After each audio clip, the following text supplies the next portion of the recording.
Vous avez mené une vraie vie de pop star, et puis ça s'est quand même terminé dans une sérieuse addiction à la cocaïne. Oh, great. Super. D'accord. Moi, j'adore. Alors lui, il peut parler des super nanas qui s'est tapé, et moi, on parle de mes problèmes de drogue. Sympa, sympa.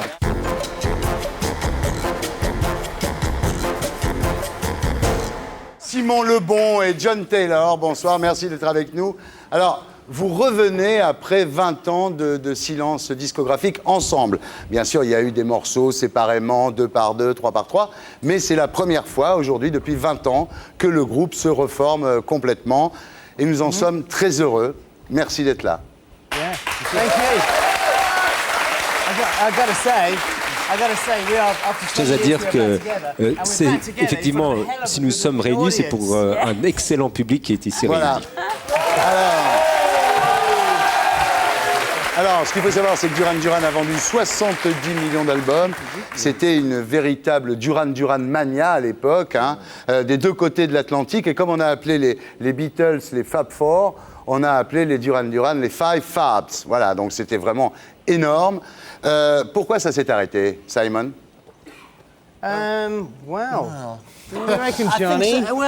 Écoutez, je crois que c'est un effet de mode. Il faut bien voir qu'avec le temps, les choses évoluent. Il y a des questions de mode dans le domaine de la pop. Pendant quelques années, vous sortez quelque chose de nouveau, et puis ensuite les choses évoluent, changent. Et puis à ce moment-là, il faut que vous essayiez de vous adapter, il faut que vous écriviez de nouvelles chansons, que vous fassiez des choses nouvelles. Il ne faut pas avoir peur non plus. Parce que les médias peuvent vous faire partir, vous faire peur. Mais si vous voulez faire une carrière qui dure, eh bien, il faut continuer d'écrire des chansons. Alors pourquoi ça recommence? Au bout de 15 ans, on se rend compte que ceux avec qui on a eu des difficultés, avec lesquels on s'est peut-être disputé, au bout de 15 ans, après, on a passé, au bout de 15 ans, ceux qui nous paraissaient les trous du cul nous paraissent très sympas tout d'un coup. Et là, on se dit, ben voilà, on ne se rend pas compte de ce qu'on n'avait pas. Il faut dire que le trou du cul, vous connaissez.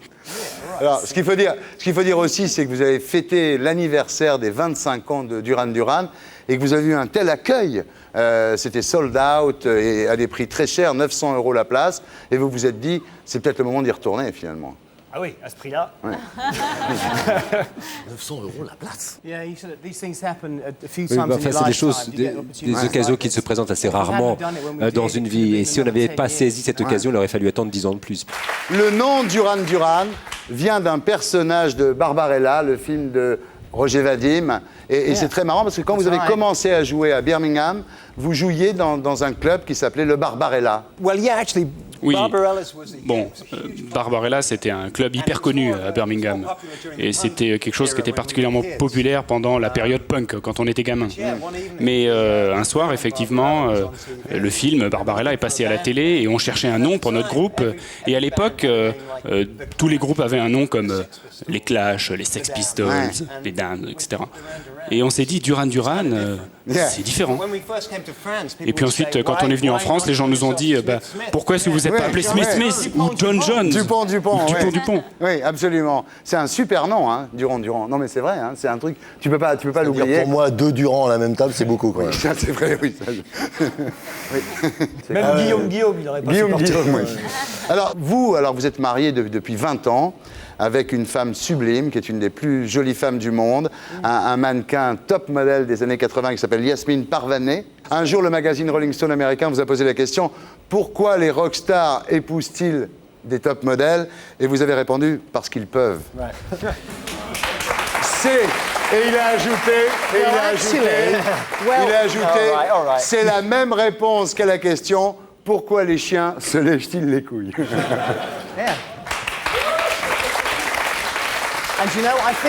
Et il me semble que Bill Clinton,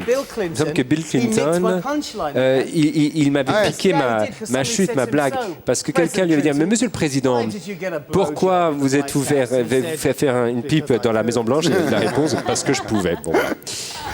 Alors, il vous arrive des trucs terribles, Simon. Vous avez reçu une lettre d'une fan qui vous dit « Ton fils va à l'université, il a 21 ans, il va bien, et je lui ai jamais dit que tu étais son père. » Et dans ces cas-là, vous montrez la lettre à votre femme. Hein. Vous êtes allé lui apporter.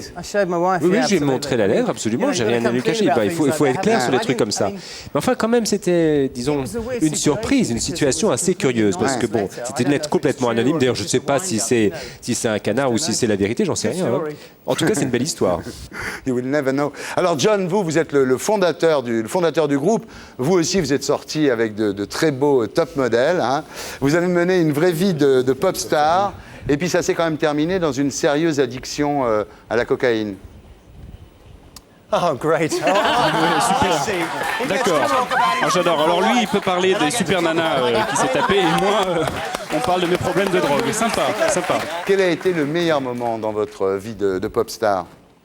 Bon, quand on a créé le groupe, lorsqu'on était allé aux États-Unis, tout ce qu'on a fait pour la première fois que vous allez à la télé, la première fois que vous allez aux États-Unis, la première fois que vous faites ceci, cela, ça, c'est des grands moments, évidemment. Mais bon, tout va bien à l'heure actuelle. Quel a été le pire moment de cette époque? Écoutez, vous savez, il y a un moment où on s'était dit, bon, au moment où le groupe a commencé à éclater dans les années 80, c'était un peu triste. C'est un peu comme si on supposait que vous êtes en train de prendre un bain et quelqu'un retire le bouchon et puis toute l'eau s'en va. C'était un peu ça le sentiment. On savait ce qui se passait, on ne savait pas pourquoi. Alors, comme votre plus grand tube, c'est The Reflex, on va faire une interview Reflex. Ça va en baver, les mecs. Both of you.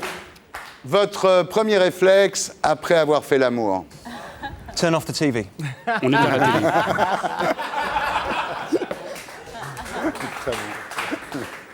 Votre premier réflexe quand vous vous réveillez le matin? Premier réflexe, je regarde pour savoir où je suis. Votre premier réflexe quand vous rentrez dans une boîte? Hide in the corner. Je me planque dans un coin. Je me présente au DJ. Votre premier réflexe quand une fille repousse vos avances? I wouldn't know. Aucune expérience en la matière. That was the obvious. Votre premier réflexe quand vous montez sur scène? Spit. Je crache. Votre premier réflexe quand vous arrivez dans une partouze? Ça, c'est...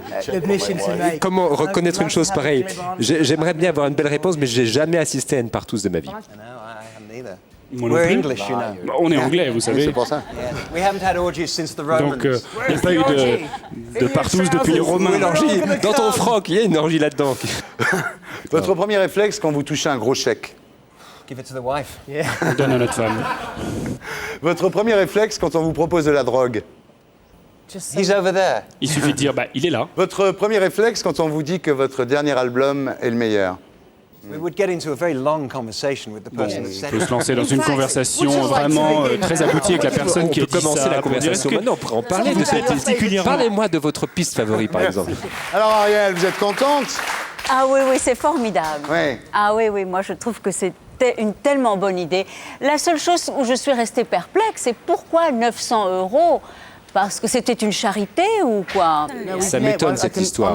Moi, ce que je peux vous dire, c'est que nous, en tout cas, les billets sont pas, enfin, on les vend pas à ce prix-là. Alors peut-être que ça faisait partie d'un package, d'un deal où on vous paye le train, l'hôtel et la place à Duran Duran pour 900 €. Par exemple, si vous habitez en Australie, et vous payez l'avion jusqu'en Angleterre, ça fait assez cher ensuite. No, but I was saying that we are so thrilled that you are back. It's En tout fantastic. cas, vous êtes contente, we're not worth 900 Nous, on vaut pas 900 € quand même, faut pas vous charger. êtes contente de les avoir rencontrés, Ariel? The Rolling Stone show. I'm very happy. I'm going to dash and buy your new album.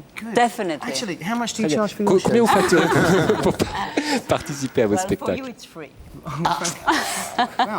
We're not going to take that together. It's love, isn't it? Yeah, it's the lead singers club. C'est un club qui s'appelle les Lead Singers. On est dans la cour des grands ici. Et pour être sûr de ne rien rater de Inarditube, abonnez-vous et mettez un pouce bleu.